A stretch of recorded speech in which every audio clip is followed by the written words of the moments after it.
Bonjour, bonsoir mesdames, messieurs et bienvenue dans cette nouvelle vidéo de fin de semaine dans laquelle nous allons faire le débrief de l'actualité. L'actualité géopolitique cette semaine a été toujours focalisée sur le Mali. Le Mali continue à défrayer la chronique. Le Mali est le centre de l'attention des peuples de la CEDEAO, de toute l'Afrique tout entière. Non seulement sur le continent mais également à l'extérieur du continent, puisque les manifestations qui ont eu lieu la semaine dernière à Bamako, la mobilisation du peuple contre les décisions de la CEDEAO a eu un impact sur la géopolitique internationale. Et c'est ce que nous allons voir dans cette vidéo. Et les mobilisations ne s'est pas seulement limitées à la capitale, mais a couvert d'autres villes. Donc, une analyse géopolitique s'impose. Mais comme nous sommes en période de Cannes et comme nous avons promis, nous devons faire donc également une analyse de la Cannes. Quelle est l'actualité de la Cannes ces jours-ci? Donc, si vous voulez savoir ces deux principaux points, abonnez-vous, cliquez sur la cloche de notification et avant tout, commencez par nous lâcher des pouces. Et sur ce, je vous donne rendez-vous tout de suite.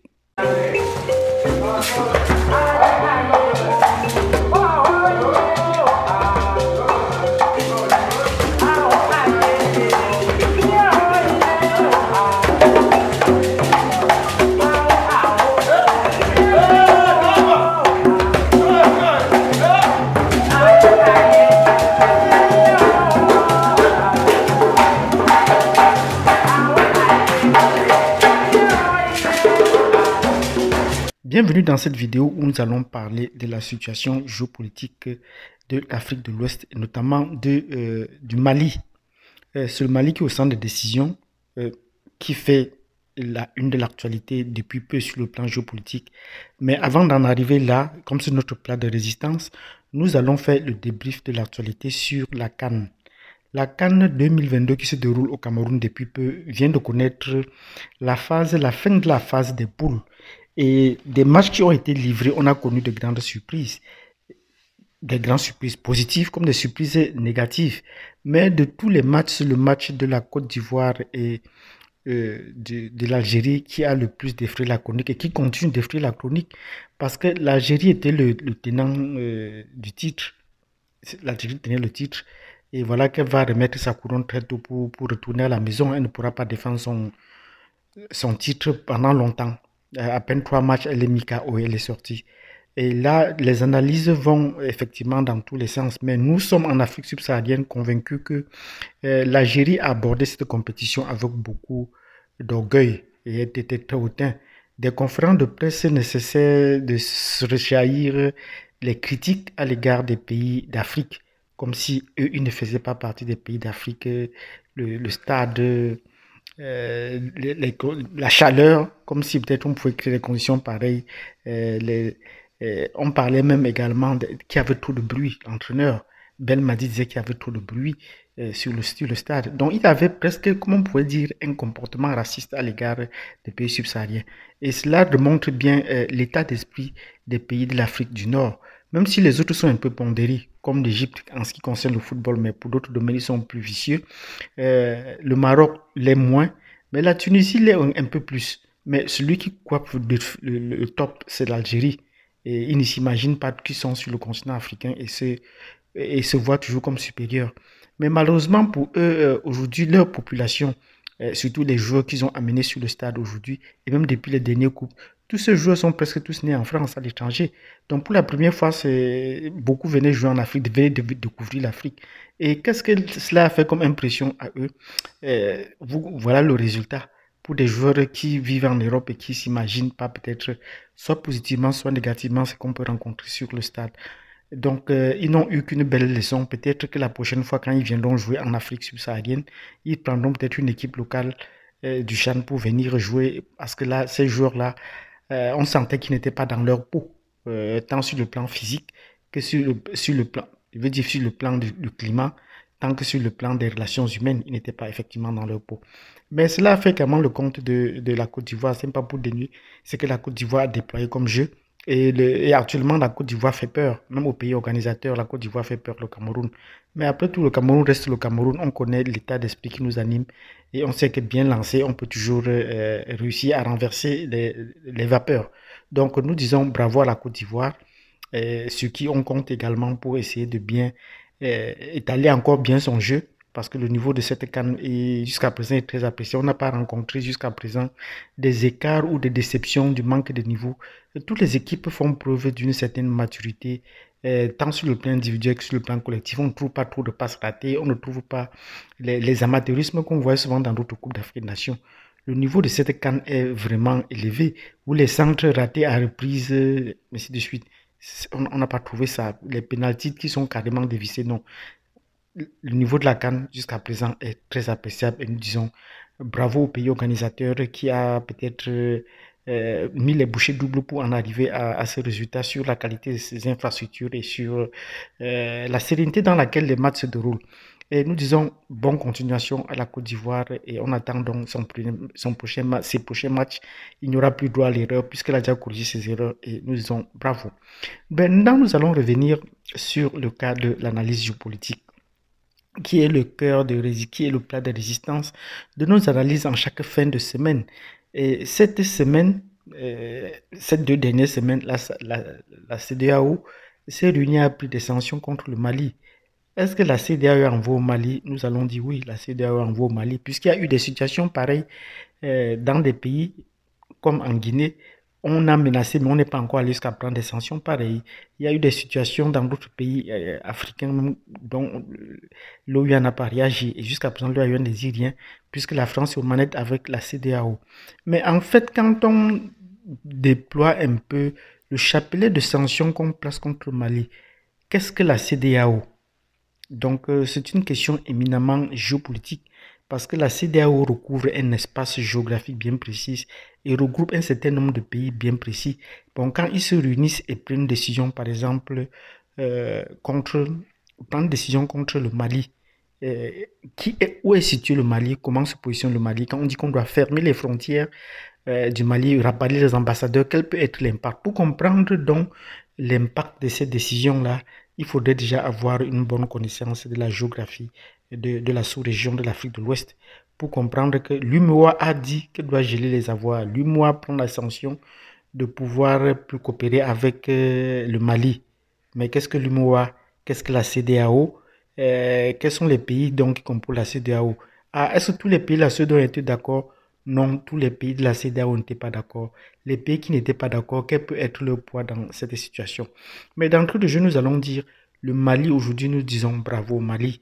Parce que grâce au Mali, aujourd'hui, les peuples de l'Afrique de l'Ouest sont en train de se réveiller. Les peuples africains sont en train de se réveiller parce que là, ils sont en train de secouer le joug de la France tout entière. Les politiques français ne savent plus où donner de la tête. Ils sont fatigués de répondre. Parce que généralement, quand ils faisaient du chantage, tout le peuple se pliait. Et on se disait que ça allait faire grave.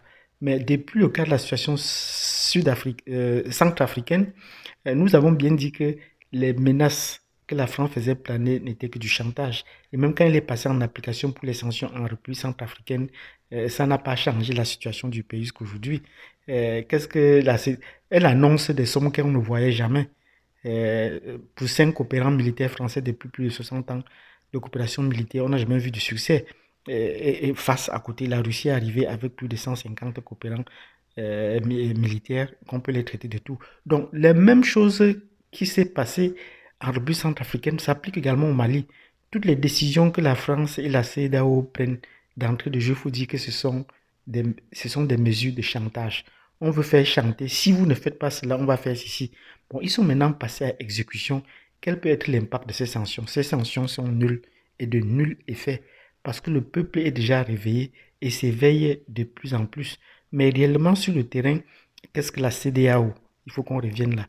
La CEDEAO, c'est la communauté économique des États de l'Afrique de l'Ouest. Et parmi ces pays, il y a des pays, la majorité sont des pays francophones, mais il y a également des pays lusophones, qui parlent le portugais comme la Guinée-Bissau. Il y a également des pays, il y a également des, pays- il y a également des pays comme le Cap-Vert, Cabo Verde qui parle le portugais. Voilà les 2 principaux pays qui parlent le portugais. Il y a également des pays anglo-saxons, notamment le plus gros pays anglo-saxon, c'est le Nigeria, suivi du Ghana, le Libéria. Euh, le Libéria est La Sierra Leone. Donc voilà les pays qui constituent, et tout le reste des autres pays, c'est les pays francophones d'Afrique, la Gambie. Voilà. Voilà ces pays qui forment la communauté des États de l'Afrique de l'Ouest. Bon, ces pays se réunissent donc, et comme vous voyez sur la carte, ces pays se réunissent et prennent les sanctions. La première sanction, c'est vrai que quand on dit le retrait des ambassadeurs, ça c'est sur le plan diplomatique, ça n'a pas d'effet, mais il y a des effets géographiques importants qu'il faut prendre. Ce sont des sanctions également géographiques. La fermeture des frontières. De tous ces pays, le Mali est au cœur de la CEDEAO, est au centre de la CEDEAO. Donc ce pays est bordé par euh, est bordé par le Mali, est bordé par le Niger à l'ouest, le Burkina Faso, la Côte d'Ivoire au sud, la Guinée au sud, et puis le Sénégal à l'est. Mais à l'est également notre pays qui ne font pas partie de la CEDEAO, la Mauritanie, et puis au nord, on a l'Algérie. Donc vous trouvez qu'il y a des ouvertures déjà, notamment à l'est avec la Mauritanie et au nord avec l'Algérie. Donc le pays ne sera pas entièrement bouclé. Mais le Mali, nous disons courage au Mali, qui a répliqué également en fermant sa frontière avec ces pays pour assurer le contrôle. Ce n'est pas seulement la CEDEAO qui est là. Le Mali a également fermé ses frontières et a rappelé ses ambassadeurs. Mais tous les pays ne sont pas d'accord. Et comme vous voyez sur la carte, il y a un pays qui a déjà dit nous ne sommes pas d'accord à cela. C'est la Guinée-Conakry. La Guinée a laissé sa frontière ouverte avec le pays. Parce que là, le Mali est un pays déjà avisé et a pris des dispositions bien avant en renforçant sa coopération militaire avec beaucoup d'autres pays, notamment l'Algérie, le Rwanda et surtout la Russie. Donc nous disons bravo au Mali qui a pris des dispositions bien plus tôt et nous leur disons beaucoup de courage. Bon, en fermant donc les frontières, le Mali aussi n'est pas resté tranquille. Il y a des pays qu'il faudrait surveiller. C'est vrai que jusqu'à présent, quand on parle des pays à surveiller de près, on voit toujours la Côte d'Ivoire d'Alassane Ouattara. On se dit c'est par là où viendra la menace.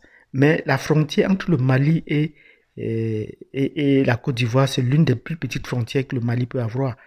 C'est l'une des plus petites frontières. Mais la menace, même à notre allure, ne viendrait pas seulement de la Côte d'Ivoire. La plus grande menace viendrait plutôt du Sénégal. Oui, la plus grande menace viendrait du Sénégal. Macky Sall est un bon pion de la France et qui est prêt toujours à aller en guerre. Quand il se lève pour prendre, quand les décisions entrent dans une décision, surtout pour prendre une décision militaire. Vous avez vu le cas contre la Gambie. La Gambie, pour faire déloger son président, Macky Sall était au four et au moulin, en regroupant mettant toute l'armée sénégalaise au service pour déloger le pays voisin. Et cela, les Maliens le savent très bien. C'est pour ça qu'ils surveillent bien plus la frontière avec le Sénégal et qu'ils ont renforcé leur présence militaire de la frontière avec le Sénégal. Parce que pour le moment, c'est où viendra la menace la plus pernicieuse. Il faut surveiller le Sénégal de près dans une confrontation avec la France et notamment avec les pays de la CEDEAO. Et pour cela, nous disons bravo au Mali qui ne cesse d'être éveillé et d'attirer l'attention vers où les autres ne voient pas toujours. La Côte d'Ivoire, oui, mais le Sénégal, ce serait encore plus. Donc, ces pays se préparent à envahir le Mali. Et le Mali est parmi les pays les plus vastes de la CEDEAO, suivi par le Niger. Donc vous voyez, c'est un pays qui pour envahir ne serait pas facile. Mais comme la prise, la capitale ou la partie sud qui est la plus importante est plutôt stratégique, alors qu'on explique que le nord est déjà occupé. Donc il faudra maintenant prendre des dispositions pour sécuriser donc la partie sud pour ne pas permettre des infiltrations. Et de ce point de vue, la CEDEAO doit donc puiser les ressources ailleurs pour y parvenir. Mais comme du même coup, dans les autres pays, suivant les autres fois, la CEDEAO avait besoin du Conseil de sécurité en passant par la France. On a déposé donc une motion de Conseil de sécurité, mais la Chine et la Russie ont bloqué ces motions de censure, ces motions sur le Conseil de sécurité contre le Mali. Et les avions qui étaient déjà préparés pour faire ces décollages ont fait des vols entre Abidjan et Gao. Et les autorités maliennes ont prévenu un prochain vol, les avions seraient battus et tout cela a été cloué au sol. Mais nous avons dit bravo également au Mali qui a pris la décision pour ne pas prendre des risques de clouer tous les avions de la MINUSMA parce qu'on sait la MINUSMA, la France et les Nations Unies, c'est les mêmes personnes qui se complotent contre le Mali actuellement. Donc c'est important de comprendre que les sanctions dont on dit avoir prises contre le Mali sur le plan spatial comportent beaucoup de brèches. Et par où les menaces viennent, le Mali les surveille déjà suffisamment. Ils sont ouverts au dialogue et nous allons voir les jours à venir comment va se déployer cette situation-là. Voilà pour ce qui est du cas de la CEDEAO. Donc la CEDEAO est d'abord un espace géographique, alors que tout à l'heure quand on parlait de l'UMOA, c'était plutôt une union économique et monétaire de l'Afrique de l'Ouest. Donc, comme je vous ai présenté tout à l'heure les pays faisant la géopolitique, la géoéconomie de la région et financière, je vous ai présenté les pays. De ces pays-là, la plupart de ces pays sont des pays francophones et ils ont en commun l'utilisation du franc CFA en dehors de la Guinée et Conakry qui n'utilise pas le franc CFA. Elle a son propre franc guinéen. Mais sinon, tous les autres pays francophones utilisent le franc CFA. Donc, peut prendre à geler les avoirs ou à geler les fonds du Mali. Et en gelant les fonds du Mali, on s'est dit, d'après les analystes, que le Mali n'a plus qu'un tout au plus 2 mois pour gérer ses fonctionnaires et va entrer dans une crise. Donc on entre là dans un bras de fer pour pousser la population à la révolte. Et les manifestations nous toujours prouvé, la population a prouvé qu'ils sont prêts à soutenir leur gouvernement jusqu'à la mort. Donc s'il faut préparer un soulèvement de ce côté, ça ne passera pas. Le peuple est prêt pour dire qu'ils vont s'adapter puisque ce n'est pas la première fois qu'ils subissent des sanctions pareilles. Ben, là, le gouvernement, ne sait pas, l'institution de l'UMOA est allée trop loin de geler les avoirs d'un pays et de les pousser à l'asphyxie. Donc, est-ce que là, ça ne donne pas l'occasion, pendant ce temps de trêve, pendant ce temps de frein, ça ne donne pas l'occasion donc, au peuple malien de faire sortir la monnaie, de faire sortir leur propre monnaie. Et il y a beaucoup d'appels de peuples qui viennent maintenant demander au Mali le temps d'attendre, il faudrait qu'on fasse sortir de Mali. Et il y a beaucoup de youtubeurs qui ont déjà dit le Mali a fait sortir, mais cela a déjà fait sortir sa monnaie, mais cela n'est pas encore officiel. De notre analyse, nous avons recoupé toutes les informations et nous avons rendu compte que le Mali n'a pas encore fait sortir sa monnaie, mais elle pourrait être sur le point de le faire. Puisque bien avant que les sanctions ne se débattent sur le Mali, il y avait des hommes politiques qui disaient déjà que le Mali se prépare à faire sortir sa monnaie au cas où les sanctions tomberaient, mais pour le moment, ce n'est pas encore officiel, ce n'est pas encore utilisé. Donc, le Mali et la Guinée sont déjà devenus des pays frères. C'est dans ces situations qu'on connaît qui sont les vrais amis. Et il y a également certains internautes qui sont allés jusqu'à dire une rencontre entre Doumbouya, le président actuel de la Guinée, et Assimi Goïta, ce serait nécessaire. Il faudrait bien qu'on crée un axe entre Conakry et Bamako, parce que là, c'est les deux seuls qui sont esselés et qui sont sur les coups des sanctions de la CEDEAO. Et comme ça, la CEDEAO pourrait voler en éclairs. Mais les sanctions là ne font pas seulement pleurer ou peut-être faire, ne font pas seulement plier, ne sont pas seulement négatives pour le Mali. Ces sanctions sont également négatives pour un pays comme le Sénégal qui a avec son transport, qui vont perdre beaucoup d'argent par jour. Il en est du même de la Côte d'Ivoire. Parce que là, vu la superficie du Mali et les nombreuses frontières qu'elle a avec les autres pays voisins, jusqu'en 2010, le Mali était le premier pays agricole de l'Afrique de l'Ouest. Donc vous comprenez que beaucoup de ces pays dépendent du Mali pour leur approvisionnement au quotidien. Ce n'est pas les denrées alimentaires venant de l'étranger, non. Le Mali est un important pays agricole et ces pays-là doivent également en pâtir. Donc, nous prenons pas, on a pris les sanctions pensant seulement que ça pourrait être nocif au Mali, non. Et ça pourrait être également un atout pour le Mali de pouvoir se réorganiser et restructurer son économie et trouver d'autres partenaires. Parce qu'avec des partenaires comme la Russie qui connaissent de quoi est-ce que les sanctions peuvent faire, la Russie, grâce aux sanctions, a pu devenir autonome sur le plan sécuritaire, sur le plan alimentaire et est aujourd'hui en train d'aller à la conquête des autres espaces dans le monde. Donc, le Mali pourrait profiter de cette situation pour faire pareil. Bon, les avions de Air France qui ont refusé dès la prononciation des sanctions de revenir à Bamako sont en train de négocier pour revenir à Bamako. Et nous disons bravo. Que le gouvernement leur donne assez de temps pour traîner, pour pour voir s'ils peuvent encore accepter qu'ils reviennent à Bamako. Mais de notre point de vue, cette situation, avec le support de la France, avec l'initiative de la France, le support, l'implémentation de décisions, il faudrait qu'on profite de cette occasion pour couper les ponts avec la France. Beaucoup de gens vont vous dire que non, c'est pas bien couper les ponts avec la France, mais il faut rompre les relations diplomatiques avec la France et les renégocier. Parce que même la négociation des accords militaires dont on parle, dont le ministre des Affaires étrangères, à qui nous disons bravo, en parle tant, il faudrait bien rompre ces accords, les relations diplomatiques, afin de pouvoir relire ces accords, comme Assimi Goïta le dit, et afin de pouvoir les renégocier. Donc, si vous avez compris cette vidéo dans laquelle nous avons fait un débrief de l'actualité sportive et nous avons dit bravo à la Côte d'Ivoire, vous nous mettez des pouces, abonnez-vous, cliquez sur la notification si vous n'êtes pas déjà. Nous avons également parlé du cœur de résistance qui est le Mali et nous avons fait la géopolitique de la CEDEAO et la perspective de l'UMOA et de ses relations avec le Mali dans les jours à venir. Et nous attendons que d'autres pays vont emboîter le pas pour essayer de restructurer l'UMOA et la CEDEAO. Donc si vous avez apprécié cette vidéo, lâchez-nous des pouces, abonnez-vous, cliquez sur la cloche de notification. Nous vous disons à la prochaine vidéo. Laissez-nous des commentaires ou des questions. Si vous avez d'autres, si vous pensez que les analyses n'ont pas été assez poussées, nous sommes prêts à aller plus loin. Merci.